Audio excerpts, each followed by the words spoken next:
What I do, how I create my day in the spiritual practices, is when I notice that anything that's taken my life force, because I watch energy take in and out of form, whether it's attacking me, overlording me, if it's beneath me, and inside of me, I look at it, and when my soul says, well, what should I do?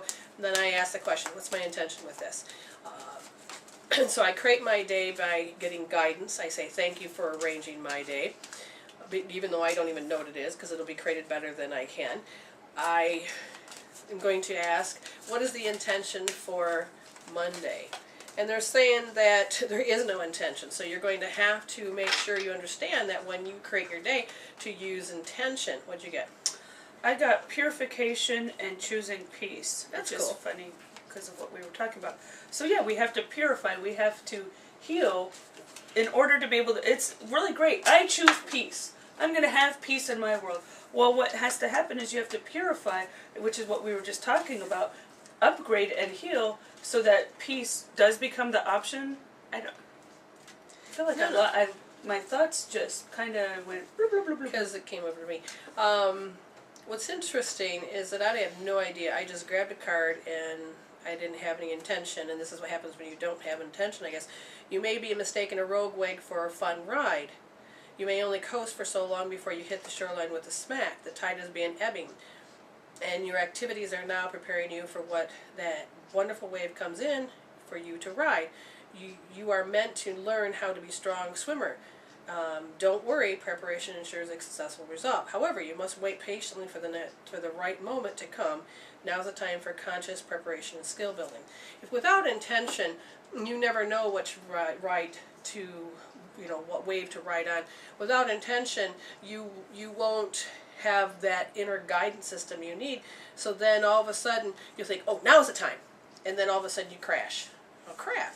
So there is a time when you have intention. The universe works with you to prepare your path and to move on to that next set of where you're supposed to be. So the intention is. So why is it that we create?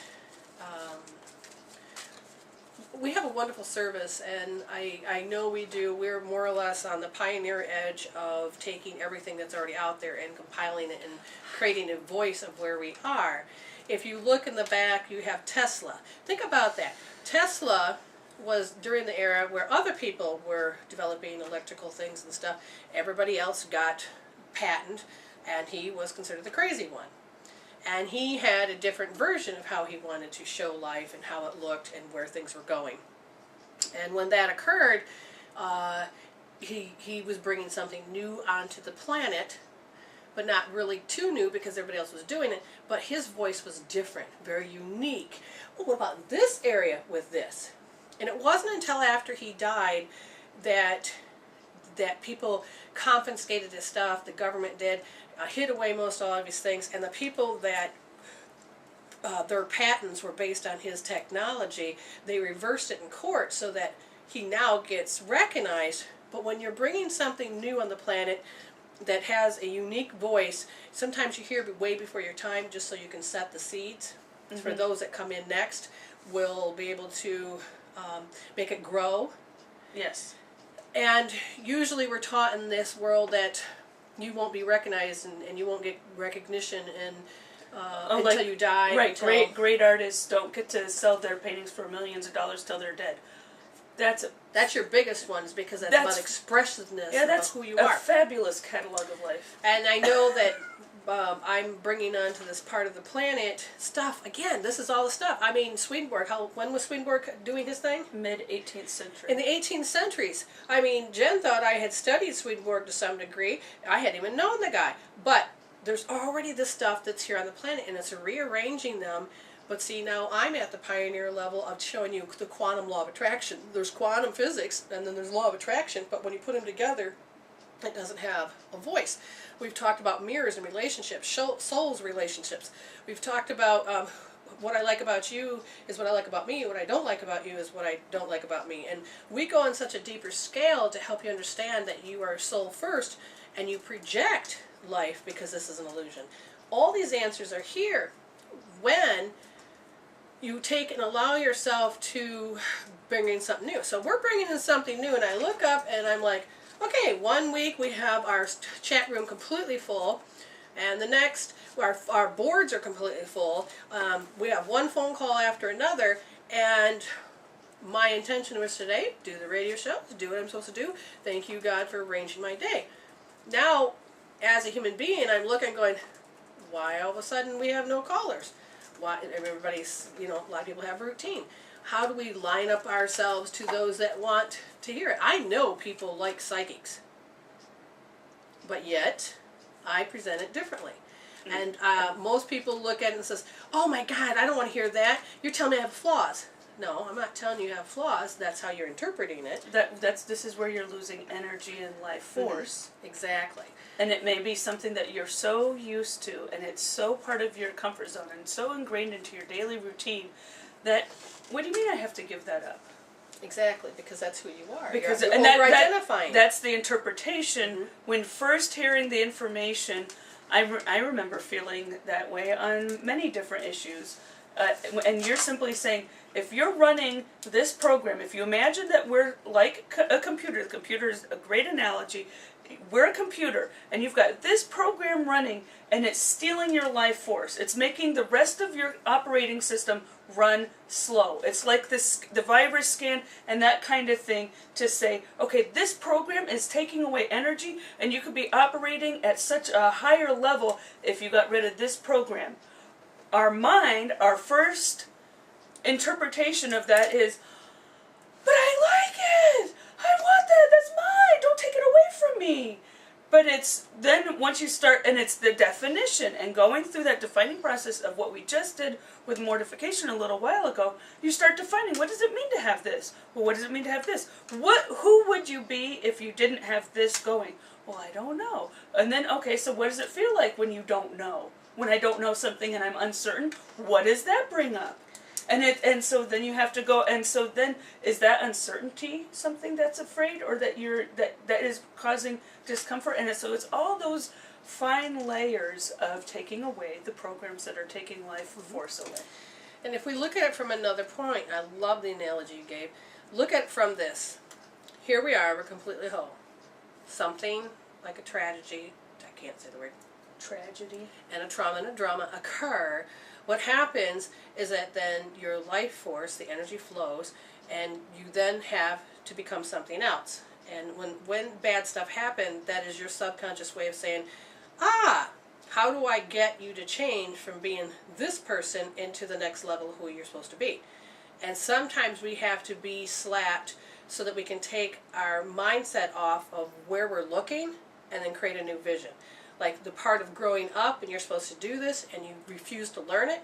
Like when two people are married and you're supposed to learn how to take care of the family, and then all of a sudden your husband dies and you're like, now you're forced to? Okay, that is one thing that we have learned and thought we had to do, is to see all changes take place on the subconscious level. And when the subconscious level needs to change, how are you going to pay attention to hear what the changes are? And if you can't hear the changes, then how many times is it going to take?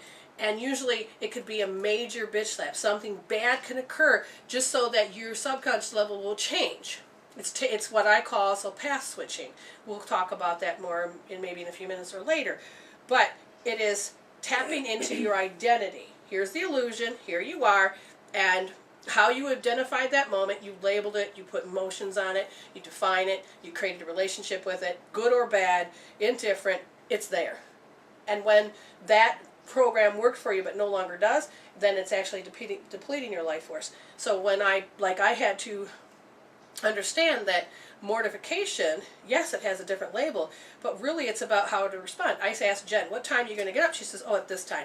So my mind, I better not take my shower then. I get up immediately, take my shower, then before I come out here, because I can come out in the kitchen and my office and get completely lost. 3 hours later, I'm like, dang it, I missed my shower, I can't even get dressed. So my routine is to get up, jump in the shower. So when I asked her politely, when you get up, she said, at this time, my mind went into old practice of, oh crap, she's going to get up at the same time I am. I better obey and let her go first. Where in the world is the rule that says that they have to go first? And I started to pay attention to this. So when she said she's getting up, here it's like 10 after, I'm like, oh hell, I'm jumping in the shower. So I jumped in the shower, and then I got out even before she finally, she said she's going to wake up. She didn't say she was going to take her shower then. Yeah, you said, what time are you going to get up? And in my mind, I have a routine. Boom, boom, boom, boom. I gave you the answer when my alarm was going to go off. Exactly. And it's so funny because we haven't done that before. No. I know because my sleeping pattern's kind of like been off the last week or two or whatever, and you said, okay, let's arrange this, which is something different that we haven't done. Because normally we can jump in the groove and get into it without even having to check in and say, what are you going to do? But it was something must have been afoot. But deep down, I've always thought, oh my God, I have to, and I didn't even realize the pattern was there. That's why I pay attention. And then I'll jump in the shower before you do, and I'm thinking, oh, she probably thinks I'm trying to be first. And it's the old pattern of how I'm going to get in trouble if I do it in my routine. So I'm unraveling and healing all of the steps. How about if we take that caller, and then we'll get back to our story. Alrighty. Area code 610, you're on the air with Brenda and Jen. Hello? Hello. Hi, this is Sandy. How are you doing? Good, and how are you? Doing okay. And how can we help you? Hello? Can you hear us? Yeah, there was a delay there. Okay, so how can we help you, dear? I was calling in because, I'm not sure what's going on. I just, for the past few days, I've been experiencing, hello? Yes, we're listening. We're listening. Some, discomfort in my, I would say, lower abdomen area, and I think it's related to, gases or, like sometimes when I take too long to eat or whatever. Okay. But it's been very bothersome. So I don't know. Okay. If you're picking up anything about Yes. that.